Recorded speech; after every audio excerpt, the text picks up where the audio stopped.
Assalamualaikum semua. Pada kali ini menu kita adalah spaghetti berbola daging.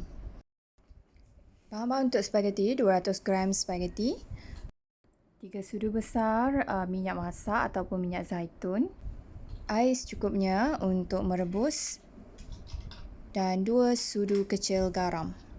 Seterusnya bahan-bahan untuk berbola daging: 150 gram daging kisar, 25 gram serbuk roti, setengah biji telur ayam, 10 gram lada benggala, 10 gram bawang besar dan 1 ulas bawang putih yang semuanya dicincang, 1 sudu kecil Italian herbs, 1 sudu kecil lada hitam dan garam secukup rasa, setengah sudu teh stok daging yang dicampur dengan 2 sudu besar air. Seterusnya bahan-bahan untuk membuat sos tomato: 400 gram tomato kongkase. Nanti dalam video saya tunjukkan macam mana nak sediakan tomato kongkase ini. 1 sudu kecil Italian herbs, 100 gram tomato puri, 2 ulas bawang putih dicincang, 20 gram bawang besar dicincang, 10 gram batang seleri dicincang, 10 gram lobak merah dicincang, sehelai daun bay, 500 ml stok daging. Stok daging ni kita gunakan 1 sudu besar stok daging yang dibancuh dengan 500 ml air. Dan akhir sekali adalah 1 sudu kecil Italian herbs. Sebelum pergi lebih lanjut, saya tunjukkan cara-cara menyediakan tomato kongkase. Kita perlukan 400 gram tomato kongkase untuk resepi ini ya. Okey, mula-mula kita buang kulit tomato menggunakan peeler dan kemudian seterusnya kita akan buang biji dan cincang kasar. Maksud sebenar tomato kongkase adalah tomato yang telah dikupas kulitnya dan dibuang biji kemudian dicincang kasar. Itu maksudnya ya. Okey, kenapa kita perlu buang biji dan kulitnya? Sesetengah tomato, biji dan kulitnya sangat pahit. Terdapat juga sesetengah orang yang menghadapi masalah mencerna biji dan kulit tomato. Sedikit pengenalan tentang tomato. Tomato tergolong dalam kategori buah mengikut definisinya. Namun, penggunaannya dalam masakan harian menyebabkan tomato digolongkan dalam sebagai sayur-sayuran. Okay, tomato kaya dengan vitamin A dan C. Seterusnya, tomato tersebut dicincang kasar ataupun dipotong dadu. Dan setelah dipotong barulah ditimbang untuk mendapatkan 400 gram tomato kongkase. Kita mulakan perancangan kerja dengan merebus spaghetti kerana sambil kita merebus spaghetti, kita bolehlah lakukan tugasan yang lain.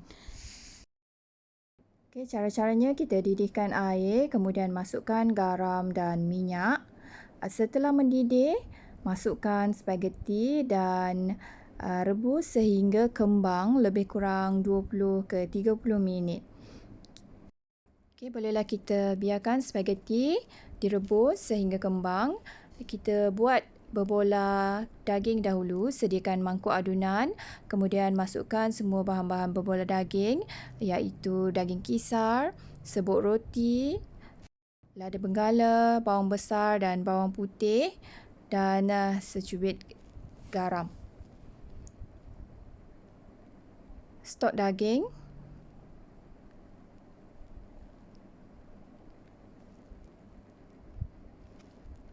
setengah biji telur lebih kurang 2 sudu makan, lada hitam dan seterusnya digaul sehingga sebati sebelum dibentuk menjadi berbola daging.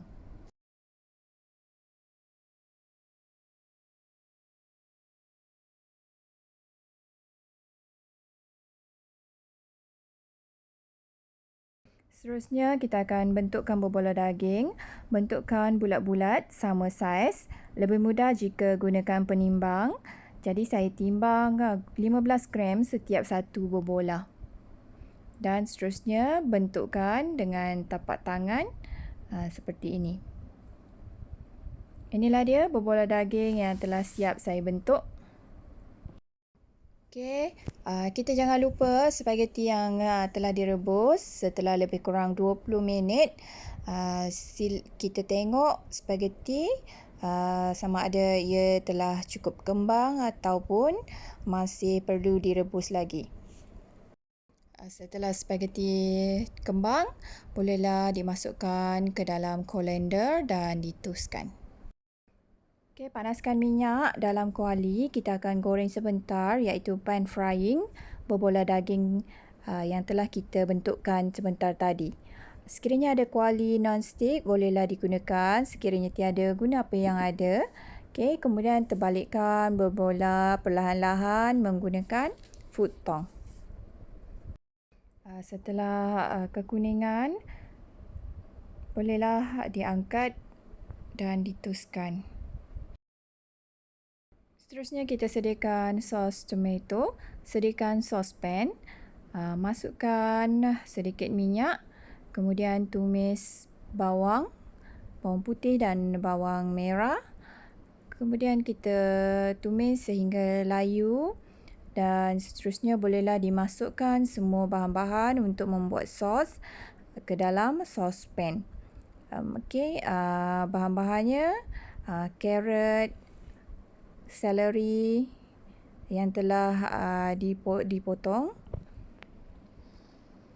tomato kong kasih. Kita tumis sebentar sehingga layu tomato kong kasih ni, kemudian kita akan masukkan tomato puri. Okey, untuk makluman di pasaran terdapat sos tomato juga ya, yang lebih kurang dengan sos tomato puri. Ia adalah produk yang serupa, kedua-duanya dibuat daripada tomato yang dimasak. Perbezaannya terletak pada konsistensi rasa dan kegunaan masakan. Tomato paste lebih pekat dan rasanya lebih sedikit masam daripada tomato puri. Boleh juga digunakan untuk membuat sos pasta. Kemudian kita masukkan daun bay dan Italian herbs yang telah disediakan.